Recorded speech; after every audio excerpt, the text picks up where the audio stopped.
Imagine carrying in a 70-pound dog through the doors of a veterinary clinic because the dog is too scared to walk in on its own.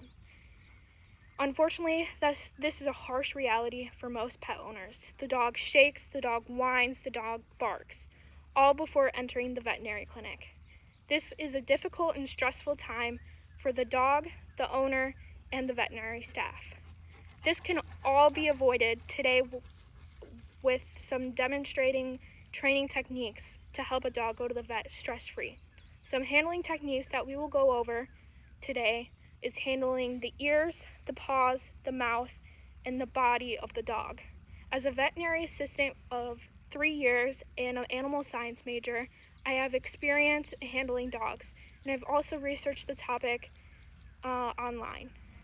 Whether you have a dog now or plan to have one someday, these simple techniques can help reduce the anxiety of veterinary visits for you, your dog, and the veterinary staff. All of these handling techniques have been backed by the American Animal Hospital Association, the Cornell University College of Veterinary Medicine, and the AAHA. First, we're going to need a dog. Albus, come. Secondly, we're going to need some treats. Here comes my demonstration helper, Albus.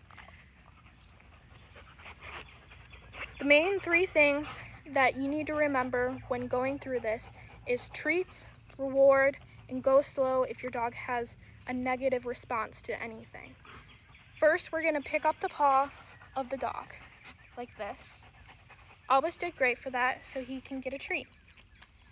Next, we're going to pick up the paw again and handle the toes. We're kind of just going to massage the toes. He kind of pulls back on that, so I would redo that techniques a few more times before going to the vet. Next, we're going to look at the ears.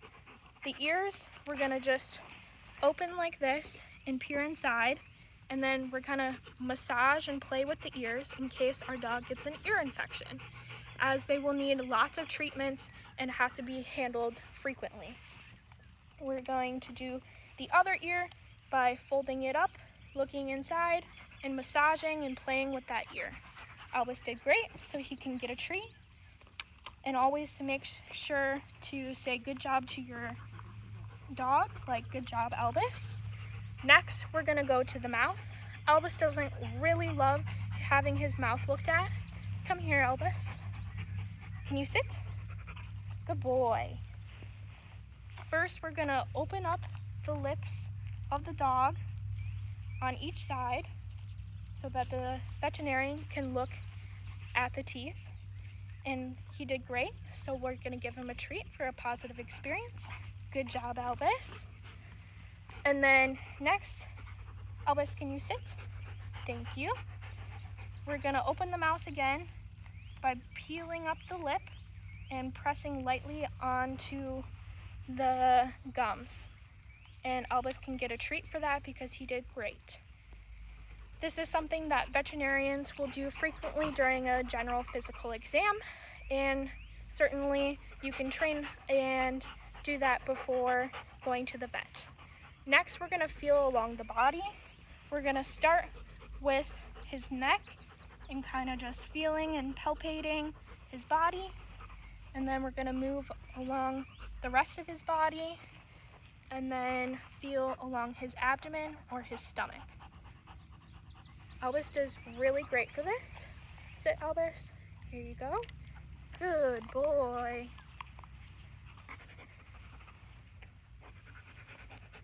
This can sometimes be a sensitive area for pets, so just go slow and reward and give treats. These simple training techniques that you can do at home can ease the stress of the vet visits for your dog. Your dog will have less stressful veterinary visits when it comes to veterinarians touching the ears, the paws, the mouth, and the body of your dog. All of us at some point will interact with a dog, and knowing these simple training techniques can save you a lot of time and stress and a safe visit to the vet. Now that 70-pound dog that we talked about earlier can walk into the veterinary clinic on its own.